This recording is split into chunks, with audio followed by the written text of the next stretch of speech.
Hi everyone, Shane R. Monroe here. You guys voted in on my community page for this EmuDeck for Windows Dragon's Lair Trilogy 5-minute install video. So you voted for it, you get it. We're going to assume that you already have a working install of EmuDeck and you're using ESDE as your launcher. Now, this is pretty simple. I am using Windows 11 here on a virtual machine, so it's a little bit slow. If you're using one of those other handheld type Windows devices, please let me know in the comments down below if this worked out well for you. Now, this is super easy and super fast. Open up the browser of your choice. You're going to go to the URL provided in the description down below. This is on archive.org. It's simple enough. Just download the zip file right here. That zip file, just hit that little download button. DL Helper Pack Win. Make sure you're on the right download. And it's about 3.5, almost 4 gigabytes in size. So I've already downloaded it, so we don't have to do it here. Just download it and put it in your downloads folder. Once you've got that, we are all done with the browser. So now in our file manager, go ahead and right click and select, where the hell is it? I hate using Windows. Okay, it's in here somewhere. Oh, there we go. Extract all. There we go. Accept the defaults and hit extract. All right, this is going to take a bit, so let's skip through it. Okay, and as we're finishing up this extraction, be sure that you have a controller plugged in and turned on if you're on Windows. Of course, if you're on a handheld, that's a different story. So we have two different folders here, copy to app data and copy to emulation. Let's just side by side these guys. Now let's find our emulation folder first. It's going to be different depending on where you installed it. Most people probably installed it on an SD card or something. Mine happens to be right on my C drive. So inside wherever you installed EmuDeck, there should be an emulation folder. Inside of there, you'll see BIOS, ROMs, and all the stuff that you would expect. If we go into the emulation folder, look, there's a ROMs folder.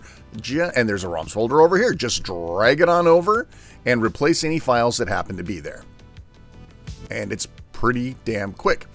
Now, what about this app data bit? Well, app data is different for every different version of Windows, depending on who you're signed in as. So we're going to use an alias called %appdata%. This works on all versions of Windows, and it will land you right into your app data roaming folder. So that's kind of nice. And you can see right here, I'm signed in as administrator. You're signed in as probably somebody different. So your app data and roaming path is different. Now inside here's a roaming folder. So we got to go back one because we're going to kind of merge these folders together. Oop, missed that one. Let's drag it on over. And well, there was no files to overwrite. So, okay, that was it. That's really quick, right?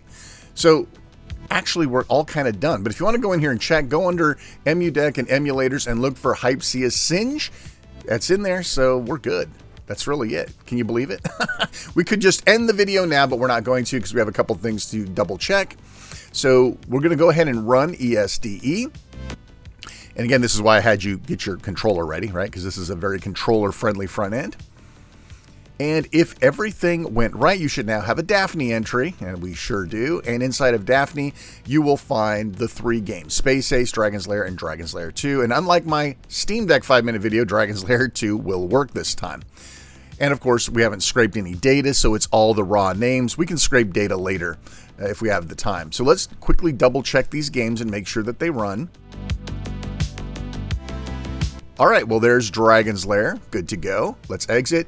We'll do Space Ace real quick. There we go. Good.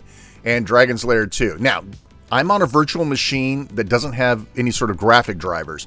This particular game does not want to execute properly without the graphic drivers it needs. Right now, it's actually running. I assure you, on your machine, it's going to show up, but here it does not. That's okay.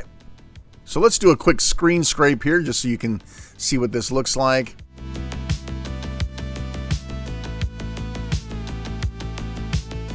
And we'll save that. There we go. Now we got a nice proper entry. You can do it on your own time for the other 2. Now, real quick, if you have a weird controller or you want to remap the controls, it's easy enough. Go to that app data, go into EmuDeck, find the Hypsia Singe folder, and inside of there is a Hype input. Open that with Notepad or your favorite text editor, and you'll see at the top I have the buttons labeled out for a standard Xbox controller. It should be the same for almost every other type of similar controller, and you can take those values and shovel them in down here wherever you like to replace the commands that I used. Well, that's it. I hope you enjoyed it. Thanks so much for watching. Remember, you voted this in. Keep an eye on my community for future polls. I'm Shane R. Monroe. Thanks so much for watching. Take care. We'll see you next time.